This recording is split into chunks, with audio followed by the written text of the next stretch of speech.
What's going on, traders? Welcome back to another Commitment FX video. Thank you so much for joining me today.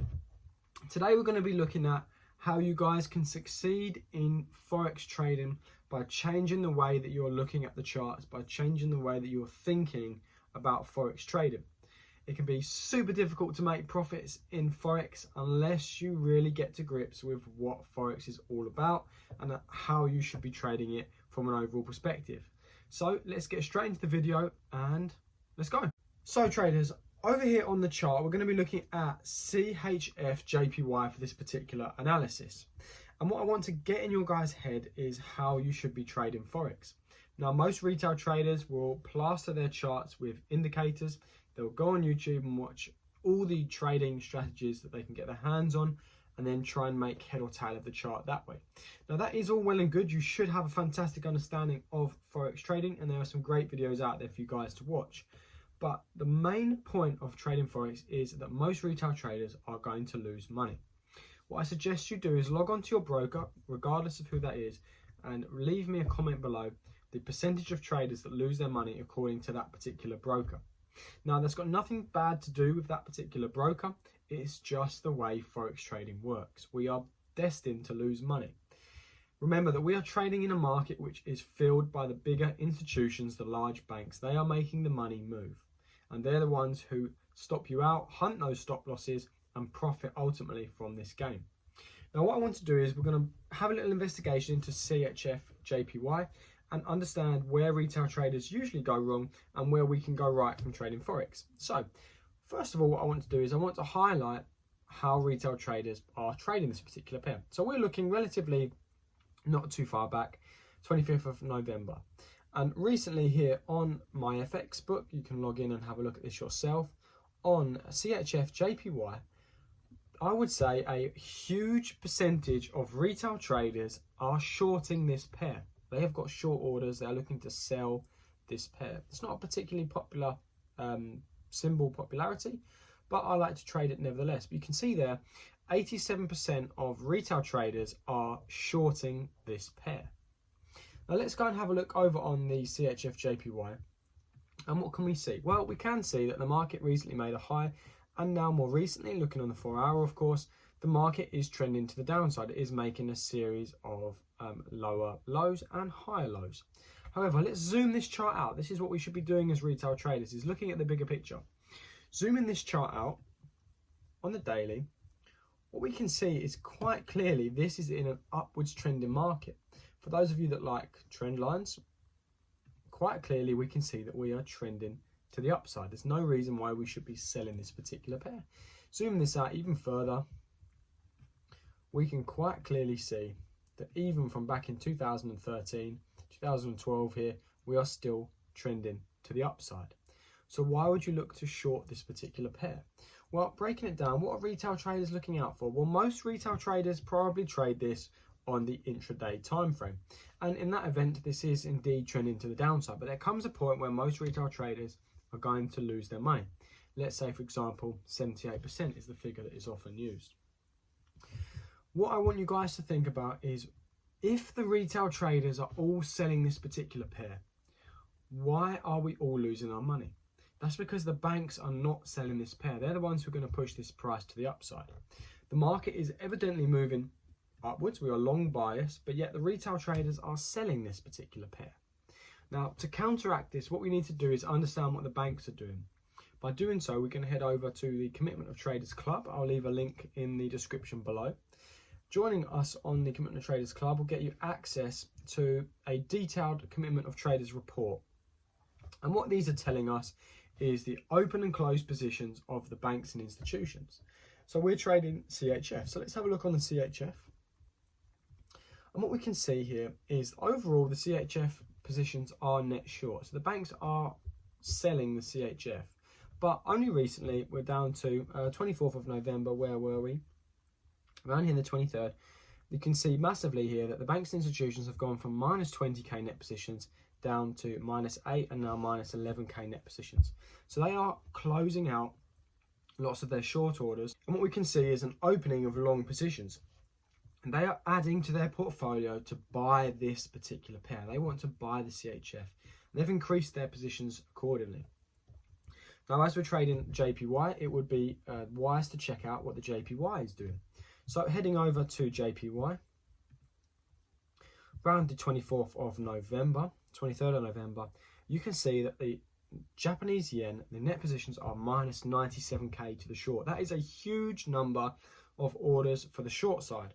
Looking here on the left, we can see that the institutions have 20k net positions in favour of long and 117k net positions to the short side. So they are absolutely looking to sell JPY across the board. So with that in mind, we should only be looking to buy the CHF against the JPY, which is of course putting in a long order. Now, back on our retail sentiment, 87% of retail traders trading this pair are looking to sell this. Well, that's not exactly correct, is it? We know now that the bank's looking to buy, and we know that the overall perspective is to the upside. There's two confluences for you to enter a position to buy this. Now all we need to do is identify the area in which this is going to happen. So, very simple, you've seen these videos before, break and retest. Looking at the market, what we've got is we've got a few key levels. We're looking here on the 4 hour, of course. In and around this area here, around the 13th of October, the market created this big push to the upside. Then it had a brief period of a day or so where it found some consolidation before creating this big leg to the upside once more. So this is a key area. Looking left even more, we see here a nice triple top was formed in and around June of this year, which coincidentally is in line with our period of major level. So let's draw this on the chart. We can draw it in a box like this, and we can move that down a little bit. Again, we want to get into our heads, traders, that the market doesn't come back to a single point. It comes back to an area. So if you can draw your box on it as an area. Now let's move this to the left. Now what we're seeing is price is now currently finding support at this level, which was previously resistance. So this is where we want to be looking to enter our trade to the long side. So to recap, retail sentiment is selling this particular pair, but our confluences are to buy this pair. Number one, the overall trend is to the long side, and number two, the banks and institutions are trending to the upside. Finding our entry, we want to wait patiently for the market to come back down again. You can see that we've missed two opportunities here where we've had a nice solid wick rejection. And this comes on to my third point. Trade like an institutional trader. Let's say you are a retail trader and you have correctly identified that the market is going to come into this area and burst again to the upside. Now, banks and institutions want that final point to grab your money, to stop you out, to allow them to enter more capital into their account to push this to the upside. So what I suggest that we do is, what we would usually do is have a long order, let's say perhaps in and around the wick rejection area of our previous candle. We're going to target firstly the high that's been created, the major high, the higher high, and our stop loss would be perhaps just below the structure here on the left. Now that's a very good trade, that's a very solid trade, and it is likely going to get triggered in if the market comes back to our area once again. But you will have heard me say this before, put your entry where your stop loss order would be. So let's see how that plays out. What we're going to be doing is, on our market on here, our stop loss is in and around here. What we're going to do is we're going to, perhaps not all the way, but we're going to move our entry down, which makes our stop loss a little bit deeper. We can even tighten it up if we so choose, and our target up to the top. Now, not only are you getting a larger risk to reward, in this case we've got 7 risk to reward, but this caters for any event where there's going to be some stop loss hunting. Remember, the institutions know where the majority of the stop loss orders are going to be. So by moving your entry to where the masses put their stops, mitigates that and will get you triggered in at where the masses are getting stopped out. So you can really execute that order and continue in line with the institutions. Let's play this chart out and see if we get triggered in.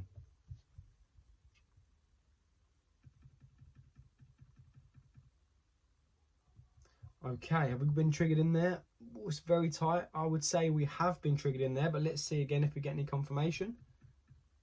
Let's zoom that in just to be certain. I think we did get triggered in. Yes, we did, just got triggered in pretty much by the pip. So we are well and truly in this trade.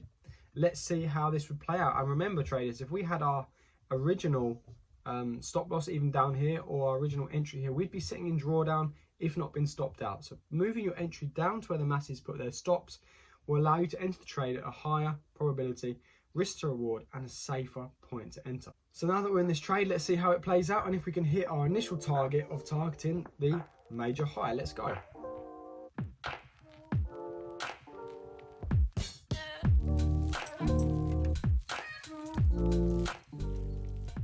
Price is sitting in and around our key area again. It's finding some support before hopefully we're correcting our analysis.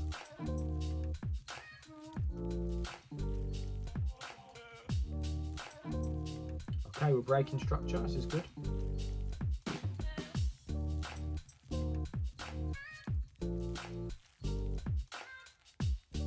Very close to our stop out here. And there we have it, traders. There is our stop out. Now that did take longer than we would have perhaps liked, but swing traders were in the trades for longer than usual. This in fact went on for 31 days, so about a calendar month. But how many pips did we profit? We profited a very nice 330 pips from our initial trade. Now we could have played this a little bit more aggressive and perhaps moved our stop loss in if you wanted to for a nice 1 to 15. So if you're trading 1% loss, you've grown your account 15% in a month. That's pretty good if you ask me. So let's recap. How did we enter this trade? Number one is, what is the overall trend of the market? Zoom that chart out, look at it on the daily and the weekly. The overall chart in this case was to the upside. It was trending upwards for a very long period of time. So we're only looking for buy orders. The second point is, what are the banks and institutions doing? If you want, join over on the Commitment of Traders Club, become a member, get access to the COT data and my analysis, and also weekly and mid-weekly outlooks. Understand that they are also doing what we anticipate. It'd be no good if they were selling and we're looking to buy. So confirm what the banks are doing. And thirdly, wait for that major level, major key area, whichever you'd like to call it. That's where you're going to be looking to enter the chart for the higher risk to reward and probability of success. And just a sweetener, put your entry where the masses put their stops for an even higher probability of success, which is what we are looking for. Overall traders, you can see the retail sentiment remained around 90% of retail traders selling this. There's 90% of retail traders have lost their money, whereas only 10%, hopefully you and I are in that 10%, have made a very nice 15%, at least 15% profit out of this trade. In any event, traders, thank you so much for watching the video. I'd be grateful if you could hit that like button. Subscribe if you are new. We'll post some fantastic videos out there to help retail traders really understand Forex trading. And in any event, we'll see you guys on the next one. Let's go.